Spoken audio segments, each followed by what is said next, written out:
Hello everyone, मैं नीलम सिन्हा, आप लोगों की हिंदी शिक्षिका। पिछले वीडियो में मैंने आप लोगों को अविकारी पद के बारे में बताया था और उसके पहले प्रकार क्रिया विशेषण के बारे में मैंने चर्चा की थी और मैं इसके बारे में आप लोगों को समझाया भी था। तो आज मैं उसके दूसरे भेद को प्रयास कर रही हूँ आप लोगों को समझाने का। तो उसके दूसरे प्रकार हैं समुच्चय बोधक। समुच्चय बोधक क्या है बच्चों? समुच्चय बोधक दो शब्दों, दो वाक्यों, दो उपवाक्यों को जोड़ने वाले शब्द होते हैं। उसे हम लोग क्या कहते हैं? समुच्चय बोधक। तो आज हम लोग समुच्चय बोधक के बारे में पढ़ेंगे कि ये क्या है। मैंने कहा दो शब्दों को जोड़ते हैं। जैसे देखिए गंगा और यमुना। बच्चों देखिए गंगा यमुना दो अलग अलग शब्द हैं और दोनों को कौन जोड़ रहा है? और। तो ये और कौन सा शब्द है? समुच्चय बोधक। ये दो शब्दों को जोड़ रहा है।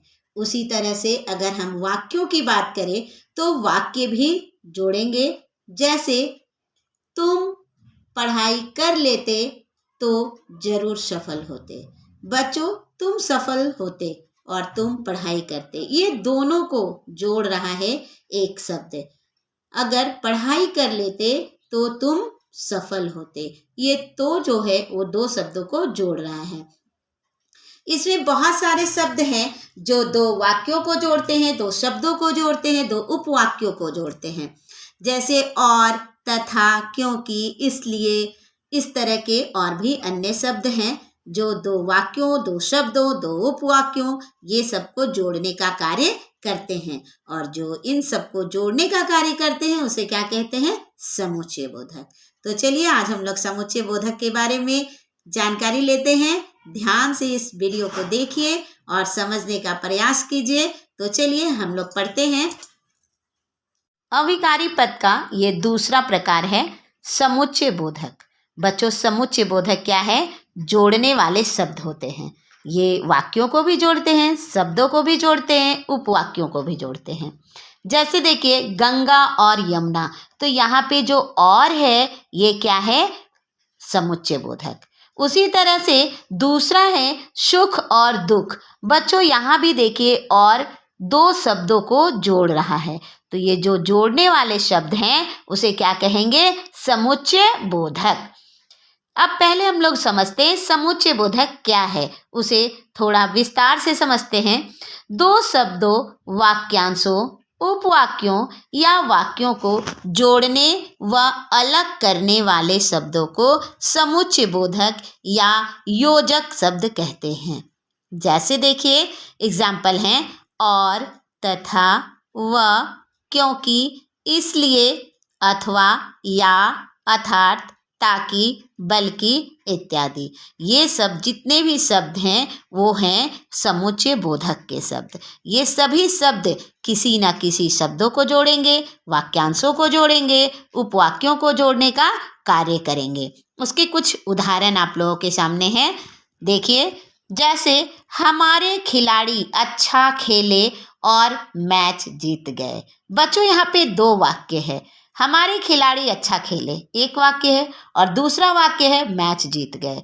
लेकिन जब दोनों वाक्यों को एक साथ बोला जाए तो वहाँ पे और जो है वो दो वाक्यों को जोड़ने का कार्य कर रहा है। और ये और क्या है? समुच्चय बोधक।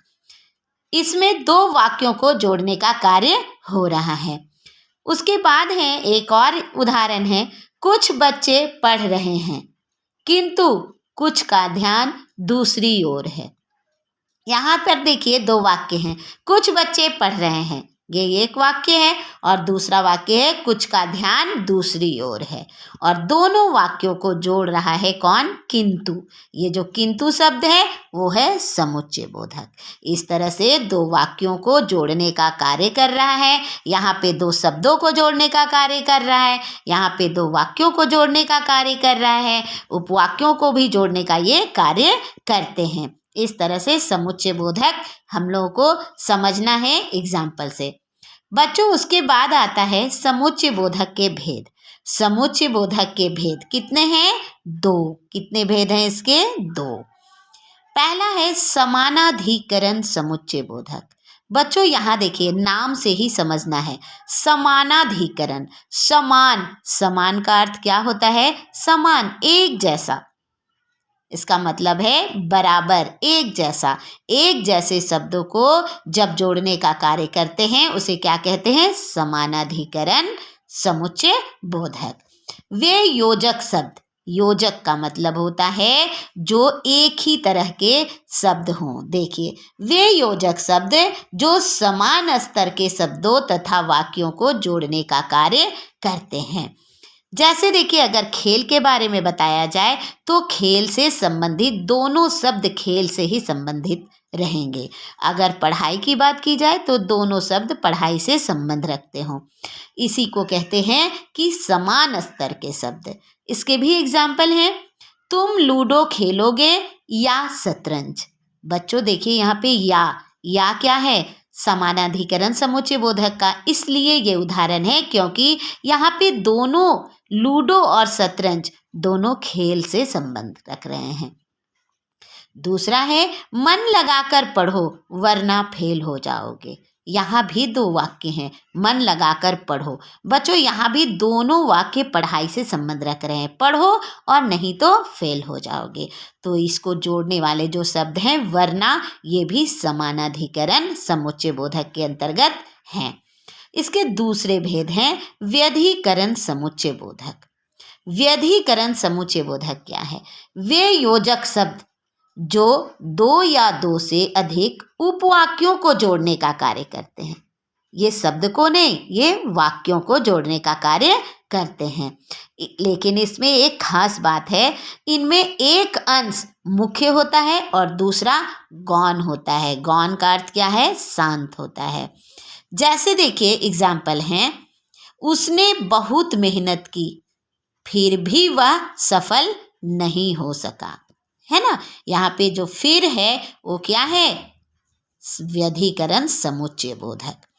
दूसरा है वह आज स्कूल नहीं आई है क्योंकि वह बीमार है। यहाँ पे दो वाक्यों को जोड़ने का कार्य कर रहा है, क्योंकि और फिर।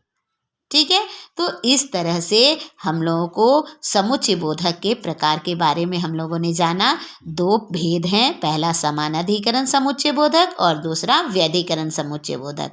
बच्चों, अविकारी शब्द के मैंने बताए हैं कि 5 प्रकार हैं। ये कौन सा प्रकार है? ये दूसरा प्रकार है। पहला क्या था? क्रिया विशेषण, और ये दूसरा है समुच्चय बोधक।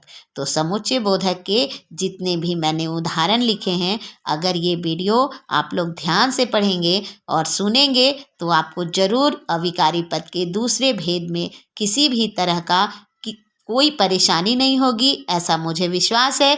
बच्चों, इस वीडियो को अच्छे से आप सुने, समझें और किसी भी तरह का अगर दिक्कत हो तो आप कमेंट करके बताएं। किसी अन्य पाठ को भी अगर समझने हैं आपको तो उस पाठ को मैं समझाने का भरपूर प्रयास करूंगी। आप कमेंट करके पाठ का नाम लिखें। धन्यवाद।